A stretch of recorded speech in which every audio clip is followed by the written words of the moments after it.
প্রাথমিক নিয়োগে দুর্নীতি মামলা 53 জনের বিরুদ্ধে চার্জ গঠন। এরই মধ্যে আদালতে কুন্তল ঘোষের মন্তব্যে ক্ষুব্ধ বিচারক বলেন, এসব কথা ধর্মতলায় গিয়ে বলুন।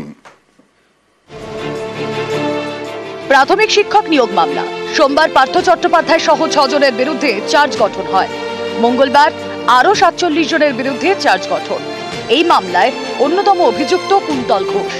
চার্জ গঠনের দিনে আদালতে তার মন্তব্যে ক্ষুব্ধ বিচারক। কুন্তল বলেন, চরণ দাস জেলে গিয়েছিল, সে গান গাইতো। বিজেপি সরকারের বঞ্চনা নিয়ে মুখ খুলেছি, তাই কেন্দ্রীয় তদন্তকারী সংস্থা প্রতিহিংসার জন্য এই কাজ করছে। কেন্দ্রীয় সরকারের বঞ্চনার বিরুদ্ধে আমি মুখ খুলেছিলাম।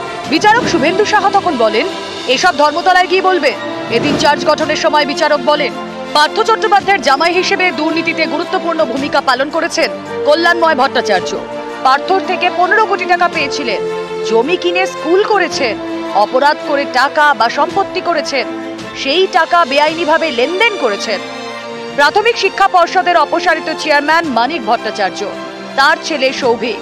এদিন বিচারক বলেন, মানিকের ছেলে হিসেবে বেআইনি টাকা লেনদেনে যুক্ত সৌভিক অপরাধ করে টাকা উপার্জন করেছেন, সেই টাকা বেআইনিভাবে ব্যবহার করেছেন এবং গোপনে রেখেছেন। সোমবার 6 জনের বিরুদ্ধে চার্জ গঠন হয়।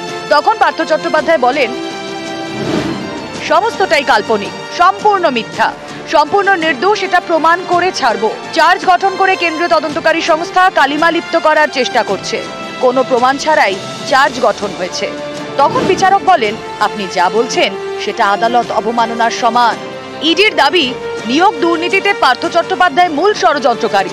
অযোগ্যদের তালিকা তার কাছে পৌঁছেছিল, তিনি সবুজ সংকেত দেন, এর বিনিময়ে আর্থিকভাবে লাভবান হন, কোম্পানি খুলে সেই টাকা লগ্নি করেন। ইডির দাবি, প্রাথমিক শিক্ষা পর্ষদ সভাপতি হিসেবে ষড়যন্ত্রে সামিল ছিলেন মানিক ভট্টাচার্য।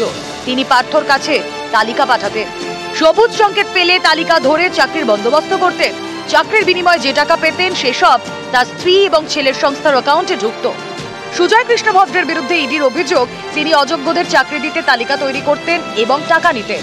ইডির দাবি, কুন্তল ঘোষ, শান্তনু বন্দ্যোপাধ্যায় এবং অয়ন শীল অযোগ্য প্রার্থীদের সঙ্গে যোগাযোগ করতেন, টাকার বিনিময়ে চাকরির প্রতিশ্রুতি দিতেন, তালিকা তৈরি করে সুজয়ের কাছে পৌঁছে দিতেন। কুন্তল, শান্তনু, অয়ন প্রত্যেকেই দুর্নীতির টাকায় লাভবান হয়েছেন বলে দাবি কেন্দ্রীয় তদন্তকারী সংস্থা ইডি। নিউজ 18 বাংলা।